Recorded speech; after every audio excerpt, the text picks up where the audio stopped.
భూమి ఏడుస్తూ ఒక గుడిలో కూర్చొని ఏడుస్తూ ఉంటుంది. అటుగా గగన్ కార్లో వెళ్తూ ఉంటాడు. అక్కడే భూమికి ఆపోజిట్లోనే ఒకరింటికి వెళ్దామని చెప్పేసి ఆగి కారు దిగి ఏదో ఫైల్ తీసుకొని వెళ్తూ ఉంటాడు. అప్పుడే భూమిని ఎవరైతే చిన్నప్పటి నుంచి పెంచి పెద్ద చేసిండ్లో వాళ్ళ కొడుకు అంటే భూమి వాళ్ళ తమ్ముడు భూమిని వెతుక్కుంటూ అక్కడికి వస్తాడు. అక్కడికి వచ్చి గగన్ అంటాడు కదా, సార్ మీకు శరత్చంద్ర గారి ఇల్లు తెలుసా సార్ అని చెప్పి గగన్ అడుగుతాడు. గగన్ ఆ మాట వినగానే కోపంగా అటువైపే చూస్తూ ఉంటాడు.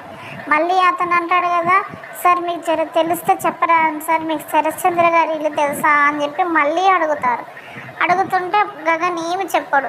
ఈలోపు భూమికి ఆ మాటలు వినిపించి ఇట్లా చూస్తే వాళ్ళ తమ్ముడు అరే ఇక్కడ ఉన్నాడా అని చెప్పేసి ఆశ్చర్యంగా చూస్తుంది. వాళ్ళ తమ్ముడు ఒక బొమ్మను పట్టుకొని చిన్నప్పుడు భూమి దొరికిన బొమ్మను పట్టుకొని బ్యాగ్ పట్టుకొని కనిపిస్తాడు. భూమి ఆశ్చర్యపోయి అట్టుగానే చూస్తున్నప్పుడు అసలు నిజం తెలుస్తుందా లేకపోతే భూమి వాళ్ళ తమ్ముడు కలుస్తాడా కలవరా, ఈలోపు గగన్ కూడా వీళ్ళిద్దరిని చూస్తాడా, ముగ్గురు కలిసి ఏం ప్లాన్ వేస్తారు ఏంది అనేది నెక్స్ట్ ఎపిసోడ్లో చూద్దాం.